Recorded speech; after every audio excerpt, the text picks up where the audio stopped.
Thanks for stopping by the Bird's Nest. This is our second episode in our new series with the primary focus on answering viewer-submitted questions and bringing you the latest updates for Black Widow. In this week's episode, we received an outstanding two-part question that we'll begin to answer. We will also have a recap of last week's fishing scene and the happenings coming up this week.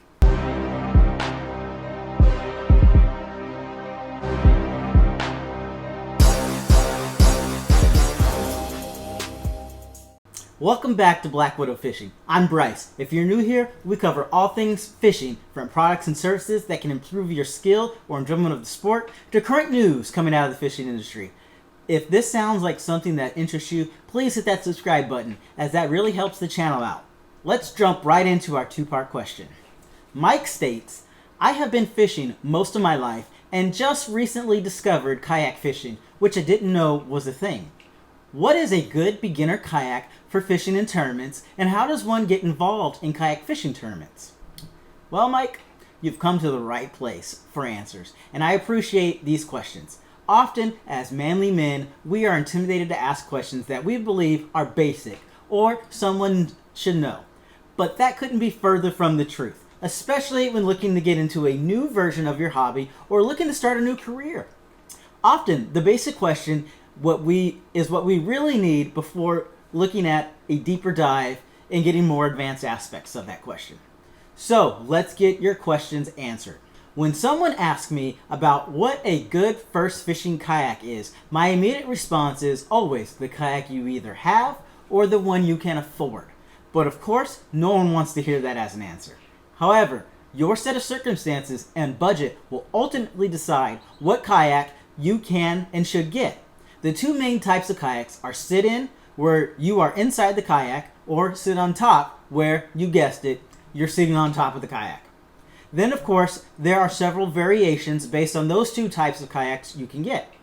When it comes to sit-in kayaks, I only recommend them if you are a seasoned pro, have a specific need for them, or you really need to go fast or in a very cold climate.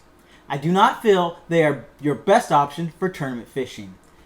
The same applies for 90% of inflatable kayaks. Sit-on-top kayaks should be your go-to whether you are a child, adult, or professional. They offer more space, greater stability, and much more options for customization. A basic sit-on-top kayak, like a Lifetime Tamarack or a Pelican Sentinel, comes in around 10 feet long and costs typically around $399 in the US. These kayaks are often super light, meaning they are easy to carry, offer a few transportation options, and are very affordable for a beginner. I recommend these for beginners or for people who are unsure if they will enjoy the sport, as the barrier of entry is one that is very reasonable. For those that are looking for a little more and who have a slightly higher budget, then a more intermediate kayak could do the trick. Although the mid-level kayaks have a great range of costs, a kayak like a Perception Outlaw 11.5 is longer, slightly more stable than a beginner kayak, and costs around $899 or so.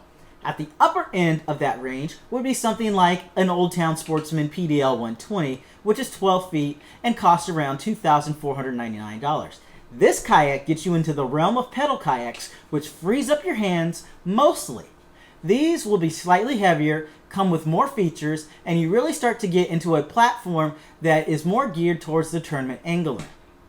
At the end of the spectrum, you have your top-of-the-line kayaks. These are kayaks that are extremely heavy, have nearly any feature you could want as a tournament angler, or the ability to add it to the kayak. The drawbacks for these kayaks are transportation options that are very limited. Realistically, you are stuck using a pickup or a trailer, as car topping it really isn't feasible. It is possible, but after a few times that might quickly change your mind. I strongly recommend and encourage anyone looking at tournament angling with one of these kayaks to get a trailer. It makes everything so much easier and more enjoyable. When it comes to selecting one of these kayaks, I recommend them for people that know they're going to be serious tournament anglers. Of course, there's a range here as well. Much like the mid-level ones, you have a kayak like the Jackson Nar, which will cost $3,569. That will work for most people. Although I am very biased, I believe Hobie makes the Rolls-Royce of kayaks. One of their basic options is the Hobie Outback, which runs around $3,500. At the other end is the Hobie Pro Angler 12 and 14, which can cost between $4,449 to $5,799, depending on the options you get. Most anglers that I know who are serious about tournament fishing have a Pro Angler. And by the way, Hobie is not paying me to say that. I have had nothing but good experiences with all the Hobies I have ever owned.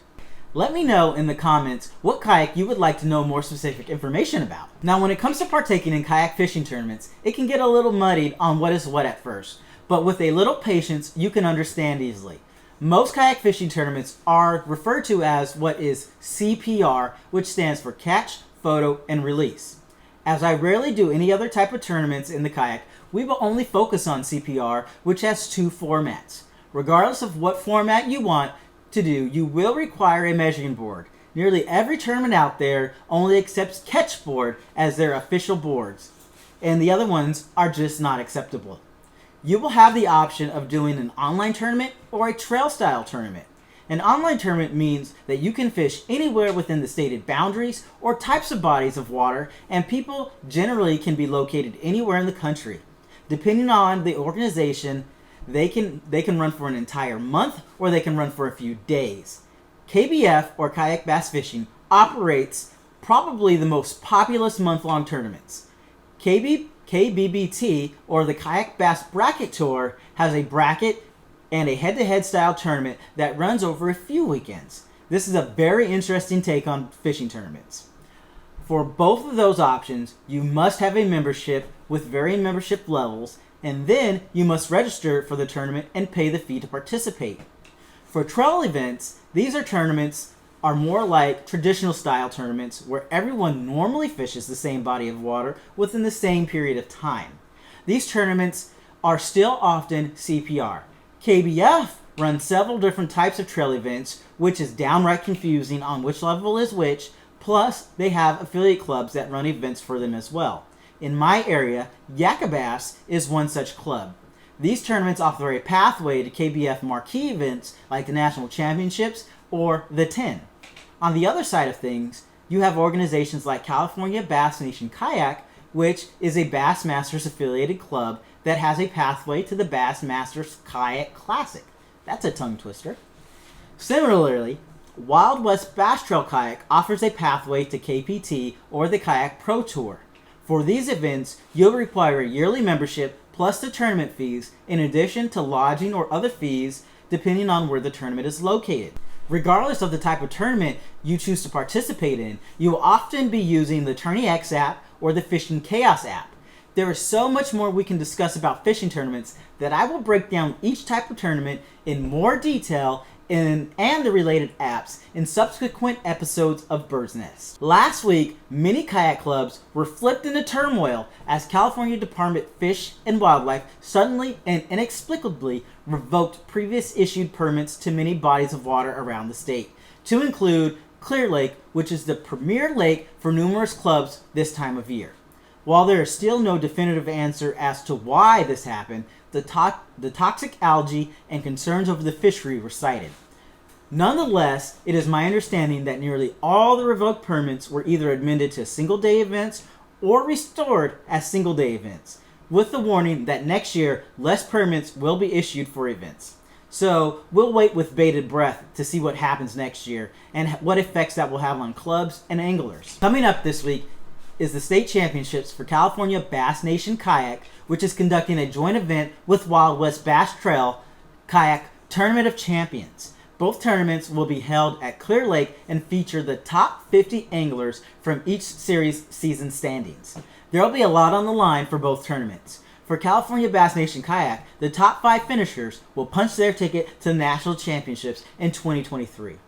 It is rumored several anglers from the Wild West Bass Trail will gain a coveted spot on the KPT. However, this is all unconfirmed as KPT keeps a tight wrap on any information about the series. Due to my participation in both events this upcoming weekend, next week's episode of Bird's Nest will air on Tuesday, where we will begin to dig deeper into tournament angling and provide some results and news from these two events. If you're a club director or angler who would like to share with us some information about your club or tournaments that we'll feature on our show, please contact us via our information in the description below. If you enjoyed this content, please hit the like and subscribe button. As a reminder, we are still waiting for an additional 80 more subscribers before we're sending out a Monster Bass box to a lucky person. Thanks for watching, and catch you next time.